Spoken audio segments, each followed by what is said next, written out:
स्वागत है दोस्तों आपके अपने YouTube चैनल जॉब इन पाठशाला में। आज से 71वीं बीपीएससी को टारगेट कर मोस्ट इम्पोर्टेंट प्रश्नों का एक सीरीज हम स्टार्ट करने जा रहे हैं, जिसमें बीपीएससी के विभिन्न परीक्षाओं में 2 या 2 से अधिक बार पूछे गए प्रश्नों का संग्रह होगा और बीपीएससी 71वीं के सिलेबस को ध्यान में रखते हुए उसमें पूछे गए सभी विषयों का अलग अलग क्वेश्चन सेट हम आपको आने वाले दिनों में उपलब्ध कराएंगे।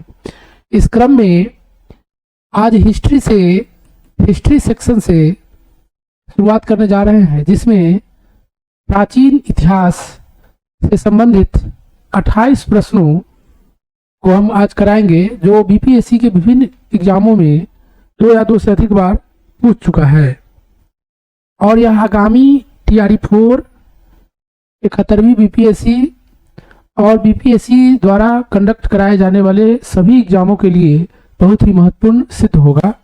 इस क्रम में जो पहला क्वेश्चन है प्राचीन इतिहास से कि हड़प्पा का बंदरगाह है, तो यह लोथल है, जो कहाँ है? गुजरात में। कहाँ है? गुजरात में। और यह बीपीएससी द्वारा जो 3 एग्जाम में यह अभी तक आ चुका है। नेक्स्ट क्वेश्चन है कि वेदों में प्राचीनतम है, तो वेदों में प्राचीनतम वेद है ऋग्वेद और नवीनतम वेद जो है वो अथर्ववेद। अथर्ववेद जो बीपीएससी, एलडीसी और जुडिशियरी का जो एग्जाम होता है उसमें भी पूछ चुका है। नेक्स्ट क्वेश्चन है कि ऋग्वेद संहिता का 9वां मंडल पूर्णतः किसे समर्पित है? तो यह सोमदेव को समर्पित है। यह 40वीं और 42वीं बीपीएससी परीक्षा में पूछ चुका है। इस प्रकार से गौतम बुद्ध से संबंधित प्रश्न है कि गौतम बुद्ध ने अपना प्रथम उपदेश दिया था, तो यह सारनाथ में दिया था। इसी को धर्म चक्र परिवर्तन के नाम से जानते हैं। बीपीएससी द्वारा आयोजित बहुत सारे एग्जामों में यह प्रश्न आ चुका है।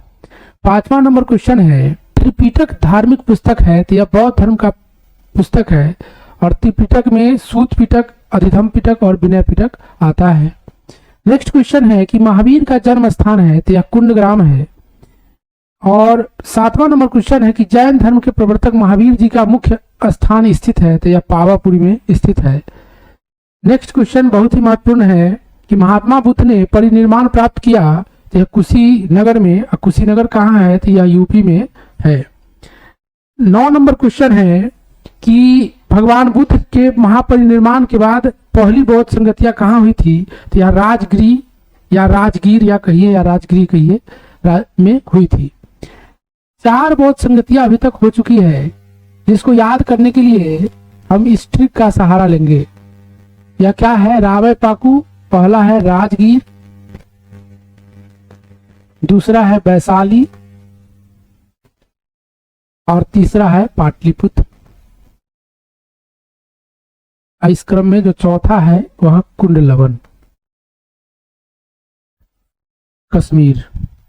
नेक्स्ट क्वेश्चन है कि तृतीय बौद्ध संगति आयोजित हुई थी, तभी बताया है कि यह पाटलिपुत्र में हुई थी और दूसरा हुआ था वैशाली में, चौथा हुआ था कुंडलवन में। 11वां नंबर क्वेश्चन है कि वह शासक जिसने सुंदरनगर पाटलिपुत्र की स्थापना की थी, तो पाटलिपुत्र के संस्थापक है उदयीन। 12 नंबर क्वेश्चन है कि 6ठी शताब्दी ईसा पूर्व में एक गणतंत्र था, तो वह गणतंत्र कौन था? तो मल्ल था। और विश्व का सबसे प्राचीनतम गणतंत्र था वह क्या है? वैशाली। नेक्स्ट क्वेश्चन है कि मगध की प्रारंभिक राजधानी थी, तो राजगृह या गिरिव्रज भी कहते हैं इसको। राजात शत्रु के वंश का नाम बताना है, तो हर्यक वंश के थे। नेक्स्ट क्वेश्चन है जो 15 नंबर क्वेश्चन है कि मौर्य साम्राज्य या मौर्य समाज का 7 वर्गों में विभाजन का विशेष रूप से उल्लेख कहाँ है? तो मेगास्थनीज की पुस्तक इंडिका में है। कौटिल्य की पुस्तक अर्थशास्त्र आधारित है, यह भी बहुत सारे एग्जामों में पूछ चुका है। यह शासन के सिद्धांत और अभ्यास के विषय, अर्थात यह राजनीति की पुस्तक है। इंडिका के लेखक मेगास्थनीज है, जो चंद्रगुप्त मौर्य के दरबार में रहता था। अंतिम मौर्य सम्राट बृहद्रथ नेक्स्ट क्वेश्चन है, सांची का विशाल स्तूप निर्धारित करता है तो मौर्य के समय को।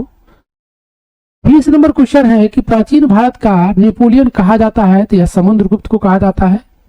साक्ष्य के साथ आप देख सकते हैं कि ये सभी क्वेश्चन जो है 2 या 2 से अधिक बीपीएससी द्वारा आयोजित परीक्षाओं में आ चुका है, इसीलिए इसे याद करना बहुत ही महत्वपूर्ण रहेगा।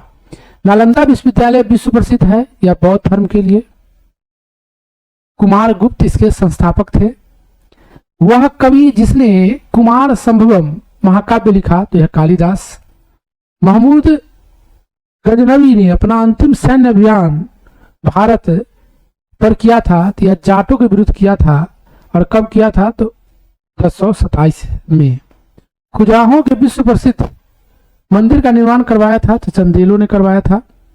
25 नंबर क्वेश्चन है कि विक्रमशिला विश्वविद्यालय की स्थापना किया गया था किसके द्वारा तो धर्मपाल के द्वारा। चीनी यात्री फाहियान भारत की यात्रा की थी तो चंद्रगुप्त द्वितीय के शासनकाल में, और हुएनसांग हर्षवर्धन के शासनकाल में। प्राचीन भारत में सबसे अधिक समय तक शासन किया तो गुप्त वंशों ने। और अंतिम क्वेश्चन है कि हर्षवर्धन के शासनकाल की किस चीनी यात्री ने यात्रा की थी तो ये हुएनसांग ने, या 6ठी शताब्दी ईसा पूर्व यह भारत की यात्रा किया था।